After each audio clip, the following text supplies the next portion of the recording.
Hey everyone, Christopher Beast here. In today's video, I'm going to be talking about the brand new server setting latency setting that is available on Vigor that can basically tell you how much latency and how much packet loss and all those stats you are experiencing.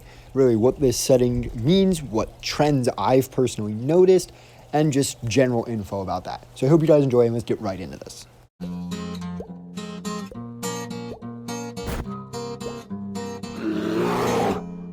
Let's start with talking about really how to activate this setting in general and what it is.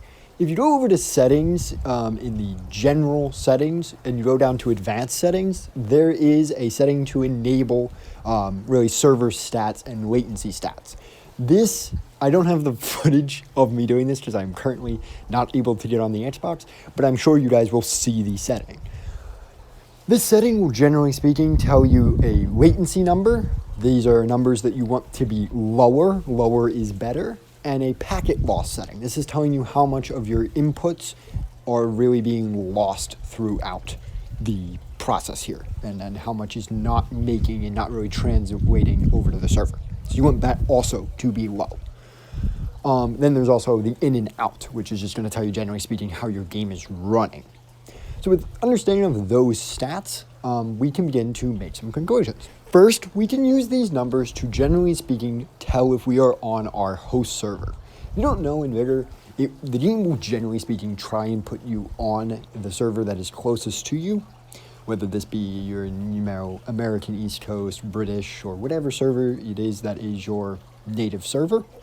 If it is your native server, then the number will be, generally speaking, lower. So if you're playing and you see your number is like 50, for example, what I have as an American East Coast player, then you are probably playing on your native servers.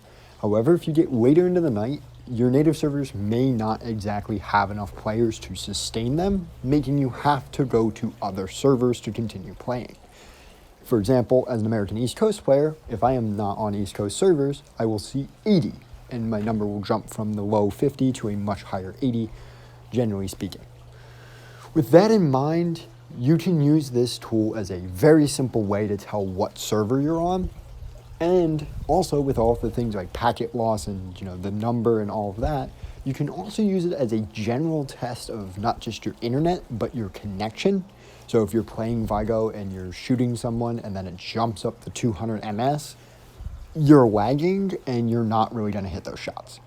This is, generally speaking, also going to be a very useful tool moving forward for people like me who have to go through tons of footage and try to see what happened in each shot. And if your MS is very high, then it is very high chance that your rounds simply just did not connect and that the server killed them for you, which is unfortunate, but we now have a way of knowing. So if you're someone who sends in a lot of footage to the devs and partners, make sure you have this setting on because it's just going to make our lives a lot easier in being able to bug test and really reproduce whatever you're doing.